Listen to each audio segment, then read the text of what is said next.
Hello friends, welcome to our YouTube channel. आज मैं आपके सामने रीजनिंग की एक और मैराथन लेकर आई हूँ। पीछे वाली मैराथन के अंदर हम लोगों ने 5 चैप्टर कवर कर लिए थे। ठीक है, 20 से 25 मिनट की वो वीडियो थी, उसके अंदर हम लोगों ने 5 चैप्टर कवर कर लिए थे। अगर आप देखना चाहें तो उसको वापस जाकर देख सकते हैं। उसके बाद आज वाली वीडियो के अंदर हम 2 चैप्टर कवर करने वाले हैं। एक तो आपका डिस्टेंस और डायरेक्शन वाला और एक होएगा आपका ब्लड रिलेशन वाला। ठीक है, ये दोनों चैप्टर इस वीडियो के अंदर हम कंप्लीट कर लेंगे। और स्पेशली ये वीडियो मतलब ऐसे तो क्या होता है, रीजनिंग हर एग्ज़ाम के अंदर आती है ना आपकी, जिस भी एग्ज़ाम के अंदर रीजनिंग आएगी उन सभी के लिए ये क्लास बहुत बेनिफिट साबित होने वाली है। अब यहाँ पे देखो, स्पेशली ये सीईटी को ध्यान में रख के बनाई हुई है क्योंकि उसका एग्ज़ाम आने वाला आप सभी को पता है। उसी को ध्यान में रखते हुए ये स्पेशल मैराथन आपके लिए लेकर आई हूँ, ताकि जिन बच्चों की तैयारियाँ बहुत अच्छी है ना, कई सालों से तैयारी कर रहे हैं वो, उनके लिए सिर्फ एक ये स्पेशल बूस्टर का काम करेगा और कुछ नहीं है। तो देखिए, शुरू करते हैं। पहले हम डिस्टेंस और डायरेक्शन के बारे में कुछ जान लेते हैं। सबसे पहले ये बात आप सभी को पता है कि अपनी जो दिशाएं होती है वो 4 होती हैं। कितनी होती हैं? 4। लेकिन रीजनिंग के अंदर क्या होती हैं? 8 दिशाएं होती हैं। कितनी होती हैं? 8। कौन कौन सी? जैसे यहाँ पे देखो, मैंने आपको ये डायग्राम बना दिया। यहाँ पे देखो, ये होती है आपकी ईस्ट, ये होती है आपकी वेस्ट, ये होती है आपकी नॉर्थ और ये होती है आपकी साउथ। ठीक है, पूरब, पश्चिम, उत्तर और दक्षिण। उसके बाद ये डायरेक्शन कौन सी होती है? ये वाली डायरेक्शन देखो किस किस के बीच में है? नॉर्थ और ईस्ट के बीच में है ना, उत्तर पूर्व के बीच में है ना, तो इसको क्या बोलते हैं? नॉर्थ ईस्ट डायरेक्शन बोलते हैं। कौन सी बोलते हैं? नॉर्थ ईस्ट, यानी कि उत्तर पूर्व। उसके बाद ये डायरेक्शन देखो, ये किस किस के बीच में है? ईस्ट और साउथ के बीच में है ना, तो इसको क्या बोलेंगे? साउथ ईस्ट बोलेंगे। क्या बोलेंगे? साउथ ईस्ट, यानी कि दक्षिण पूर्व। उसके बाद क्या है? ये वाली डायरेक्शन किस किस के बीच में है? दक्षिण और पश्चिम के बीच में है, तो इसको क्या बोलेंगे? साउथ वेस्ट, यानी कि दक्षिण पश्चिम। उसके बाद जो ये डायरेक्शन है आपकी, ये किस किस के बीच में है? उत्तर और पश्चिम के बीच में है, नॉर्थ और वेस्ट, तो क्या बोल देंगे? नॉर्थ वेस्ट उत्तर पश्चिम। ये होती है आपकी 8 डायरेक्शन। ठीक है, एग्जाम के अंदर काम आएगी ये सारी चीजें। इन्हीं, अगर आपको ये डायरेक्शन पता है तभी आप डिस्टेंस डायरेक्शन वाला चैप्टर कर सकते हो। उसके बाद देखो, सेकेंड चीज क्या होती है? सेकेंड चीज आपको लेफ्ट राइट का पता होना चाहिए। अब मैं ऐसे खड़ी हूँ तो ये मेरा कौन सा हैंड है? राइट है। ये मेरा कौन सा है? लेफ्ट है। अब देखो, अगर मैं बोल दूं कि आप ईस्ट की तरफ जा रहे हो, आप उधर जा रहे हो, तो उधर जा रहे हो ना आप, तो आपका राइट किधर होएगा? नीचे की साइड होएगा ना, और लेफ्ट ऊपर की साइड। ये आपका राइट है, ये आपका लेफ्ट है। मैंने बोल दिया आप ऊपर जा रहे हो, ऊपर नॉर्थ की तरफ, तो ये आपका राइट है और ये आपका लेफ्ट है। मैंने बोल दिया आप पश्चिम की तरफ जा रहे हो, पश्चिम की तरफ यूं जाओगे ना, तो राइट हैंड कहाँ गया मेरा? ऊपर गया ना।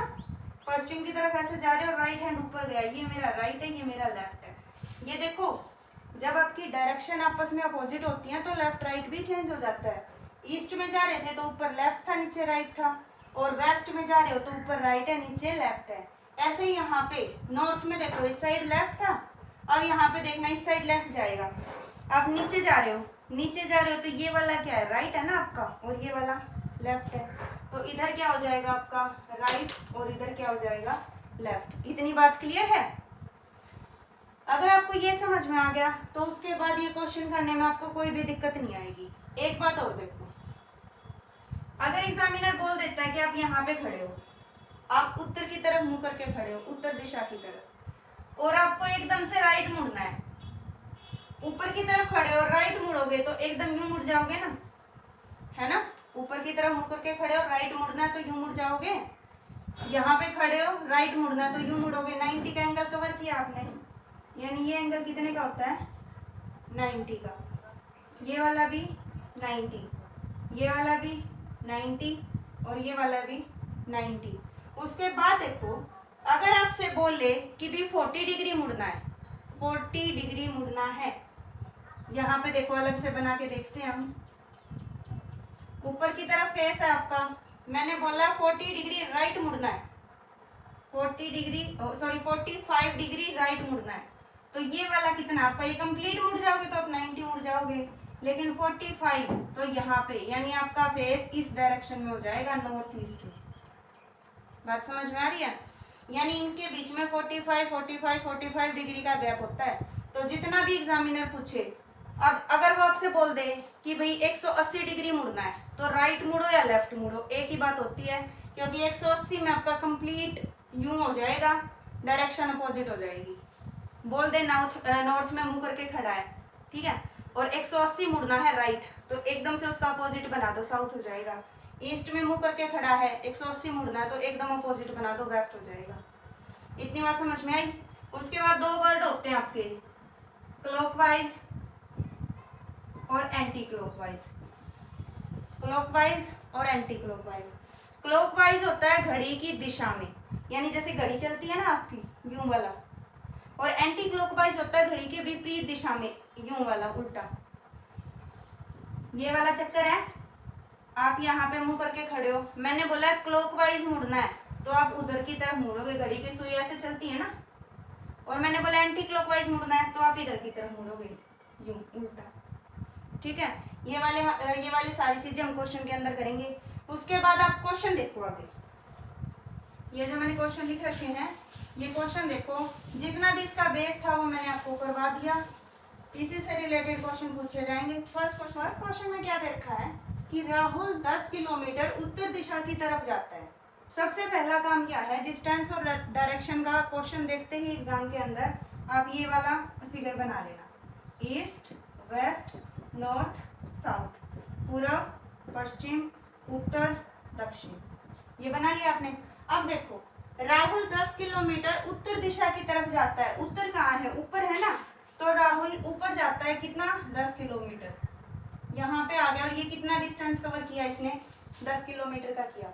उसके बाद है, वहां से वह वापस मुड़ता है, वापस मतलब उल्टा, बैक मुड़ जाएगा। अब देखो, मैंने अपोजिट बताया था आपको, ऊपर जा रहा है, बैक मुड़ना, तो नीचे की तरफ फेस हो जाएगा ना। अब वो यहाँ से वापस मुड़ रहा है, वापस मुड़ने के बाद 6 किलोमीटर दक्षिण की तरफ जाता है, दक्षिण नीचे है, 6 किलोमीटर जाएगा। एक बात बताओ, आप लोगों ने 10 इतना लिया है ना, तो 6 कितना हो जाएगा, ये वापस आ रहा है, तो अंदाजा मानोगे आप, यहाँ तक आपका कितना हो गया, 6 हो गया। इतनी बात क्लियर है, यहाँ तक आपका 6 किलोमीटर हो गया।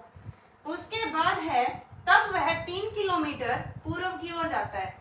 अब वो यहाँ पे आ चुका है, 3 किलोमीटर पूर्व कहाँ है, उधर है ना, तो 3 किलोमीटर, 6 को इतना मानना है तो 3 को इतना सा मान लो, यहाँ पे 3 किलोमीटर ये पूर्व की तरफ चला गया। उसके बाद है, वह शुरुआती बिंदु से कितनी दूर है, शुरुआती बिंदु से, शुरुआती बिंदु कहाँ है भाई उसका, यहाँ पे है, यहाँ से बताना है वो कितनी दूर है।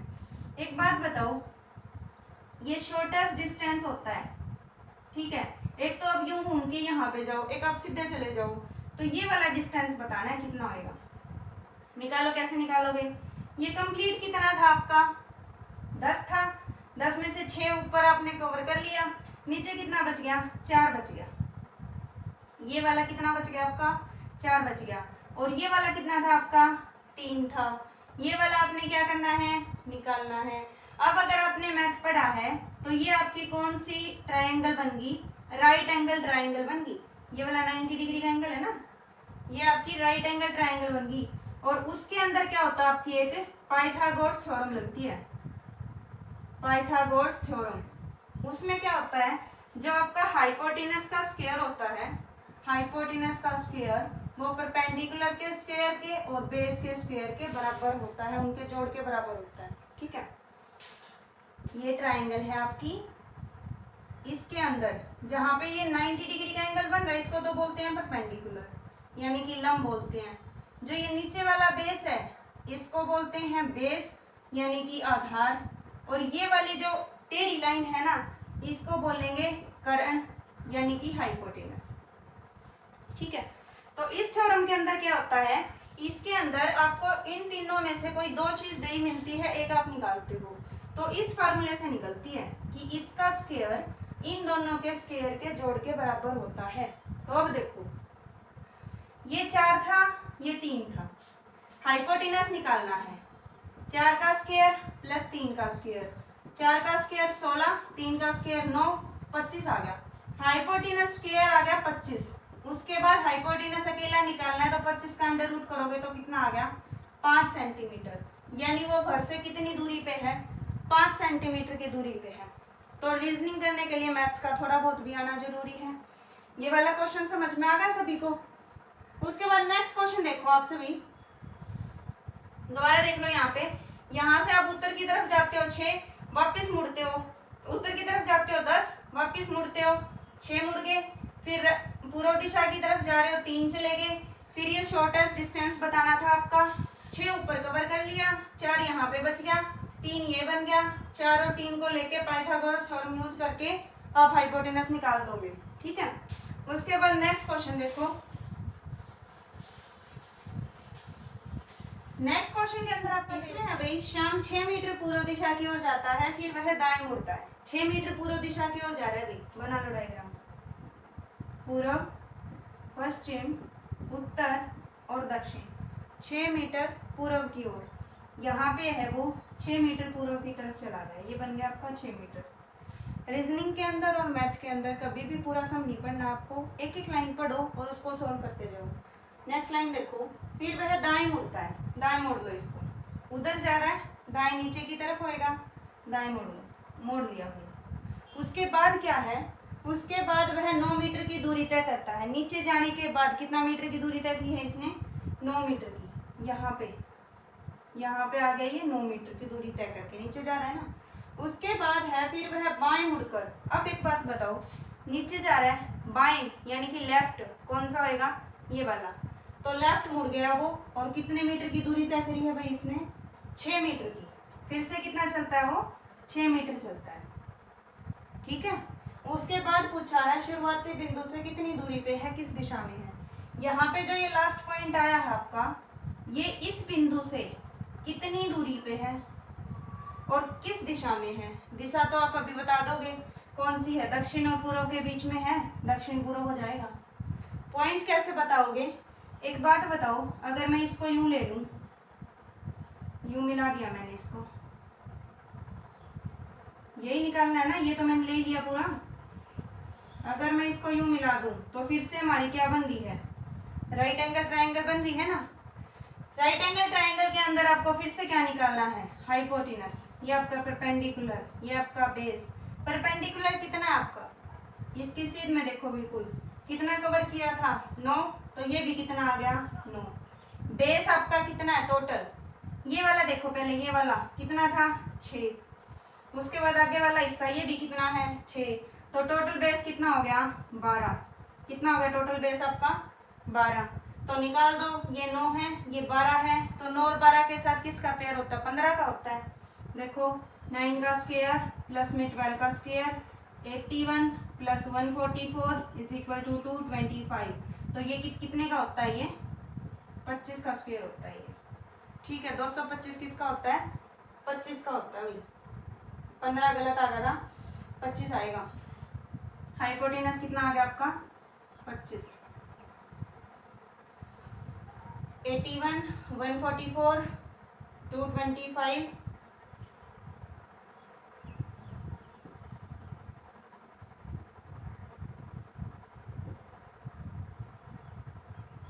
सॉरी भाई 15 ही आएगा, 15 ही लगा लेना यहाँ पे। कितने का स्क्वायर होता है 225, 15 का होता है 625, 25 का होता है। ये वाला कर लोगे आप। ठीक है, दोबारा देखो, यहाँ पे था पूर्व दिशा की ओर 6 मीटर चल रहे हैं, राइट मुड़ गया 9 मीटर चला, उसके बाद फिर लेफ्ट मुड़ गया 6 मीटर चला, यहाँ पे पहुँच गया। डायरेक्शन टेढ़ी डायरेक्शन है, दक्षिण पूर्व आ जाएगा। फिर ये आपकी कौन सी वो बन गई, ट्राइंगल, राइट एंगल ट्राइंगल बन गई। हाइपोटेनस आपको निकालना है, परपेंडिकुलर दे रखा है 9, बेस हो जाएगा आपका 12, 12 का स्क्वायर 144, 9 का स्क्वायर 81, 144 और 81 कितना हो गया 225। किसका अंडर रूट, किसका स्क्वायर होता है ये 15 का स्क्वायर। ये हो जाएगा कंप्लीट। उसके बाद देखो थर्ड क्वेश्चन है, राम का मुंह उत्तर पूर्व दिशा की ओर है। भी देखो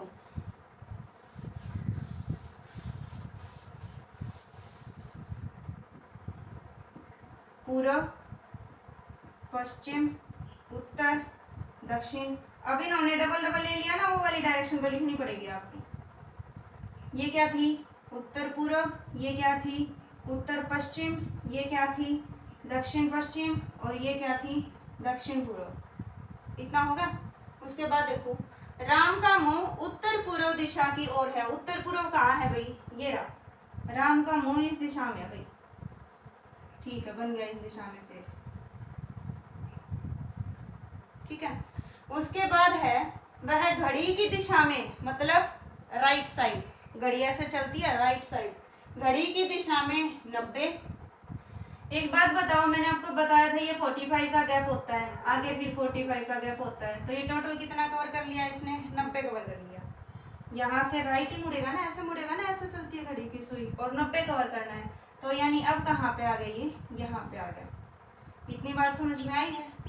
पहले ये यहाँ पे था, 90 किया है, ये 45 हो गया, ये 45 हो गया, 90 कवर कर लिया इसने। उसके बाद है घड़ी के विपरीत 180 और फिर दोबारा विपरीत 90। यहाँ पे है घड़ी के विपरीत, मैंने पहले ही बताया था, राइट मुड़ना या लेफ्ट मुड़ना। अगर 180 बोला है तो एकदम अपोजिट हो जाएगा, जैसे यहाँ पे है तो एकदम अपोजिट पीछे की तरफ हो जाएगा। इसके अपोजिट में ये है ना, ऐसे नहीं आता तो ऐसे देख लो, यहाँ से चला 45 45, फिर 45, फिर 45, 4 बार 45 यूज किया तो 180 पे पहुंच गया ना। तो कौन सी दिशा में आ गया, उत्तर पश्चिम में। फिर बोला है इसी दिशा में 90, यानी उल्टा ही घूमना है। यहाँ पे है उल्टा ही घूमना है, तो 45 और 45 90। लास्ट में वो कहाँ पे आया अभी आपका, यहाँ पे आ गया। लास्ट में कहाँ पे आ गया, यहाँ पे आ गया। तो अब पूछा क्या है, अब उसका मुंह किस दिशा में है, तो कौन सी दिशा में है, दक्षिण पश्चिम में। कौन सी दिशा में है, दक्षिण पश्चिम में। अगर मान लो ये आपको ट्रिक से करना है तो वो देखो, सबसे पहले बोला है इसने 90 घड़ी की दिशा में, यानी 90 तो हो गया आपका पॉजिटिव घड़ी की दिशा में। फिर बोला है विपरीत 180, यानी माइनस हो गया 180। फिर बोला है विपरीत 90, यानी माइनस हो गया 90। इतनी बात समझ में आई है। घड़ी की दिशा में क्लॉकवाइज पॉजिटिव दिखा रही हूँ, एंटी क्लॉकवाइज नेगेटिव दिखा रही हूँ।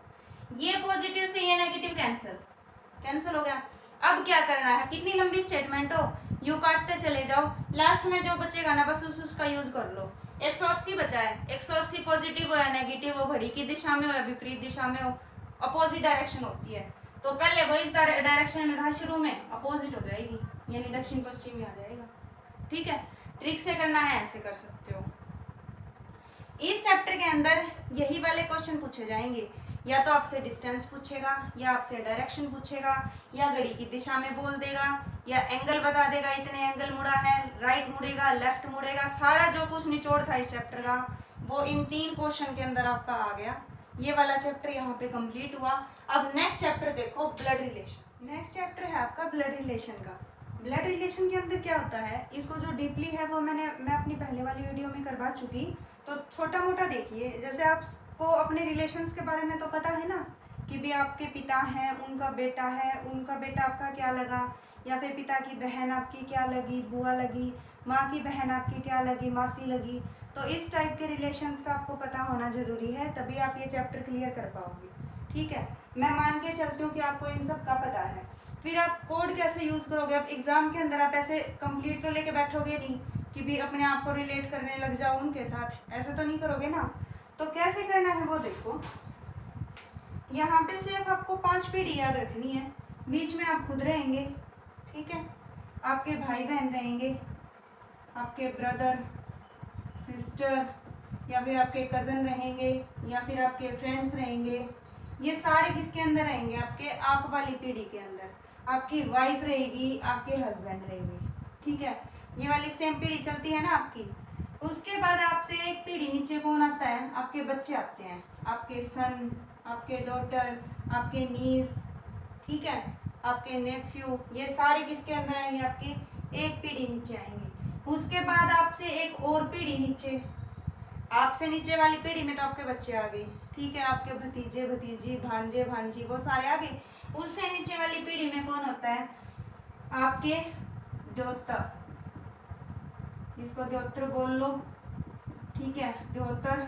उसके बाद पौत्र। ठीक है, ये सारे यानी जो नाना नानी के होते हैं ना, दोता दोती पोता पोती, ये सारे किसके अंदर आएंगे? आपसे 2 पीढ़ी नीचे आएंगे। इतनी बात समझ में आई है? यहाँ पे आपको, यहाँ पे आपके बच्चे हैं, यहाँ पे आपके पोता पोती हैं। उसके बाद आपसे 1 पीढ़ी ऊपर कौन होता है? आपके फादर मदर, आपके अंकल आंटी, ठीक है। ये सारे किसके अंदर होते हैं? 1 पीढ़ी ऊपर। आपके मम्मी पापा चाचा चाची ताऊ ताई मामा मामी, ये सारे किसके अंदर आएंगे? 1 पीढ़ी ऊपर आएंगे। उसके बाद इससे 1 पीढ़ी ऊपर आपके दादा दादी, ठीक है, दादा दादी नाना नानी, ठीक है, ये सारे किसके अंदर आएंगे? 1 और पीढ़ी के ऊपर। तो ये बस 5 पीढ़ी आपको याद रखनी है। इन्हीं में से घुमा फिरा के एग्जामिनर आपसे क्वेश्चन पूछेगा। आप आगे, आपके भाई बहन आगे, आपकी वाइफ, आपके हस्बैंड आगे, यहाँ पे आपके मम्मी पापा अंकल आंटी, यहाँ पे आपके दादा दादी नाना नानी, यहाँ पे आपके बच्चे, और यहाँ पे आपके दोता और पोत्र पोत्री, ठीक है। ये वाला हो गया आपका कंप्लीट। अगर आपको अब देखो, अब आप निशान कैसे करोगे?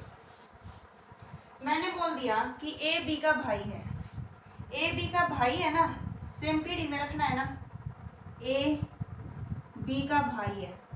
अब एक बात बताओ, आपको ये पता चल रहा है कि भाई कौन सा बहन कौन सा? नहीं पता चल रहा ना, तो इसीलिए निशान कर लोगे।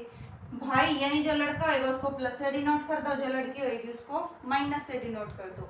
ए बी का भाई है, इस लाइन से आपको ये पता चलेगा कि ए के आगे प्लस का निशान है, बी के आगे माइनस का है, एक ही लाइन में है, तो ये भाई बहन होंगे, ठीक है। अब मैंने बोल दिया कि ए की पत्नी सी है, वो भी तो इसी लाइन में आएगी। अगर आप ऐसे लिख लो सी, और सी पत्नी है तो मतलब लड़की है, यहाँ पे माइनस। अब एक बात बताओ, क्या आपको कंफ्यूजन नहीं होगी कि भाई यहाँ पे इसको वाइफ बनाए या बहन बनाए? होगी ना कंफ्यूजन। तो इसके लिए जो हस्बैंड वाइफ का रिश्ता है उसको इससे डिनोट कर लो, टेढ़ा रिश्ता, ठीक है। अब इस लाइन को देख के कोई कंफ्यूजन नहीं होगी, सीधा है तो भाई बहन है और टेढ़ा है तो हस्बैंड वाइफ है। इतनी बात समझ में आई? उसके बाद मैंने बोल दिया डी ए का पिता है, डी ए का पिता है तो ऊपर 1 वाली पीढ़ी है ना, डी पिता है तो प्लस का निशान, ऐसा कर लोगे। उसके बाद मैंने बोला ई बी का बेटा है, ई बी का बेटा है भाई, तो एक नीचे वाली पीढ़ी, ई बी का बेटा मतलब प्लस का निशान। इतनी बात समझ में आ रही है? फिर मैंने बोला है एफ ए का पोता है, एफ ए का पोता है, यानी ए का कोई बेटा होगा। तो ये बताओ, ये ए का कोई बेटा होगा भाई, अलग से बेटा बना लो, और इसका पोता बोला है तो बेटे का बेटा। इतनी बात समझ में आई है? ये जो है ये आपका एफ है। मैंने बोला एफ ए का पोता है, तो ए का पहले कोई बेटा बनेगा, फिर इसका एफ क्या बनेगा? पोता बनेगा, मतलब प्लस का निशान बनेगा। इतनी बात समझ में आई है? अगर इस क्वेश्चन को देख के मैं अगर आपसे ये पूछ लूं कि भाई सी का एफ से क्या रिलेशन है, सी है जो वो एफ का क्या लगता है, क्या लगती है? सी कहाँ है? ये है। पहली बात तो ये लड़की है, ठीक है, तो क्या लगती है एफ की? सी का हस्बैंड है, हस्बैंड का पोता है, हस्बैंड का पोता खुद का भी पोता होता है ना, तो सी एफ की क्या लगती है? दादी लगती है। इस डायग्राम को देख के आपको ये पता चल गया सी एफ की दादी लगती है। इतनी बात समझ में आई है? मैंने आपसे बोल दिया डी ई का क्या लगता है, डी ई का क्या लगता है? पहले ई से स्टार्ट कर दो। ई की ये क्या है? माँ है ना, ई की माँ है, और इसका ये क्या है? अब देखो ये दोनों भाई बहन थे, ये इसका पिता है तो इसका भी पिता होएगा ना। डी बी का पिता है और ई बी का बेटा है। तो एक बात बताओ, एक बार, ये इसकी माँ है और माँ का पिता, तो माँ का पिता क्या लगता है? नाना लगता है। तो यहाँ पे क्या आ जाएगा? डी ई का क्या लगता है? नाना लगता है। इस क्वेश्चन से आपका सारा बेस क्लियर हो गया होगा, ठीक है। उसके बाद क्वेश्चन देखो कैसे पूछते हैं। फर्स्ट क्वेश्चन है एम डी की बहन है, एम डी की बहन है भाई, एम बहन है तो माइनस, डी की बहन है तो, अब डी का नहीं पता हमें ये भाई है या बहन है, बहन की बहन भी तो हो सकती है, भाई की बहन भी हो सकती है। एम डी की बहन, आर डी का भाई है, आर डी का, यहाँ पे आर, अब आर भाई है ना, डी का तो अब भी नहीं पता चला भाई है या बहन है। इतना क्लियर है? आर डी का भाई है। भाई बहनों की बात चल रही है, एक ही लाइन में बात चलेगी, ऊपर नीचे नहीं होगा। एफ एम का पिता है, एफ एम का पिता भाई, एफ ये रहा पिता है तो ये प्लस आ गया। एक बात बताओ, ये एफ एम एम का पिता है या डी आर का भी पिता है? डी आर का भी पिता है ना, ये तीनों भाई बहन है आपस में, तो तीनों का ही कौन है? एफ पिता है। उसके बाद है टी आर की माँ है, टी आर की माँ है। अभी मैंने पहले आपको बताया था एफ तीनों का पिता है, यानी आर का भी पिता है, टी आर की माँ है, तो ये दोनों आपस में क्या हुए?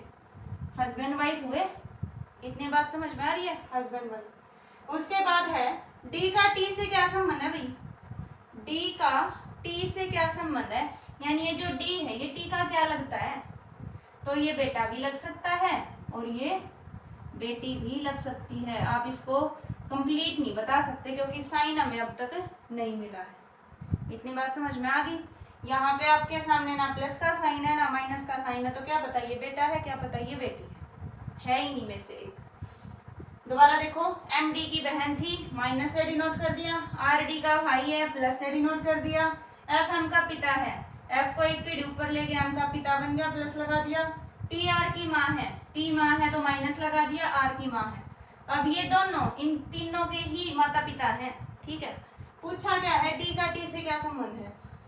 डी टी का क्या लगता है? डी का निशान क्लियर नहीं है तो ये बेटा भी हो सकता है, बेटी भी हो सकती है। अगर ये पूछ ले टी डी का क्या लगता है, तो टी डी की माँ लगती है, क्लियर बता दोगे। एफ एम टी का क्या लगता है, तो एम साइन माइनस का है ना, तो एम टी की बेटी लगती है। इतनी बात समझ में आ गई? नेक्स्ट क्वेश्चन, नेक्स्ट क्वेश्चन आपके सामने, एक महिला की फोटो की तरफ इशारा करते हुए, ब्लड रिलेशन में ना, या तो वो सीधा ये देगा कि ये इसका भाई है, ये इसकी बहन है, ये इसका हस्बैंड, ये इसकी वाइफ है, वो उसका क्या लगा, या फिर ये पूछेगा कि एक फोटो की तरफ इशारा करते हुए उसने कहा कि ये मेरे भाई के बहन की बेटी की माँ है, या इस टाइप से पूछेगा। तीसरी टाइप से ये पूछेगा कि किसी आदमी की ओर इशारा करते हुए कहा कि ये मेरे भाई के बहन के बाप का बेटा है। क्लियर है ये बात? तीन ही चीजें पूछेगा, या सीधी स्टेटमेंट देगा, या फोटो की तरफ इशारा करेगा, या फिर इंसान की तरफ इशारा करेगा। तीनों क्वेश्चन मैं आपके सामने लेके आई हूँ। सेकंड क्वेश्चन है, एक महिला के फोटो की तरफ इशारा करते हुए एक आदमी कहता है, ये महिला है भाई, महिला की फोटो है ये, ठीक है, इसकी तरफ इशारा करते हुए एक आदमी कह रहा है कि वह मेरे इकलौते बेटे के, ये वो आदमी है भाई, आदमी है प्लस का निशान। एक आदमी कह रहा है कि वह मेरे इकलौते बेटे, इसका इकलौता बेटा मतलब प्लस के पिता। अब इसका इकलौता बेटा ये था, इसका पिता कौन है? खुद ही होएगा ना। मैं बोल दूं आप अपने इकलौते बेटे के क्या लगते हो, तो इकलौते बेटे के तो पिता ही लगते हो ना, तो ये इसका इकलौता बेटा है। फिर इकलौते बेटे का पिता ये खुद ही हो गया, की पत्नी, इसकी कोई पत्नी होगी और उसकी सास। एक बात बताओ, इसकी सास कौन होएगी? इसके हस्बैंड की माँ है ना। इसका हस्बैंड कौन है? ये आदमी खुद है। और इसकी माँ कौन है, सास कौन है? ये फोटो वाली लेडी, ये फोटो वाली लेडी इसकी सास है। तो सिंपल सी बात है, ये इसके हस्बैंड की क्या लगी? माँ लगी। क्या लगी? ये माँ लगी। वही पूछा था, उस फोटो वाली महिला का आदमी से क्या संबंध है? माँ है।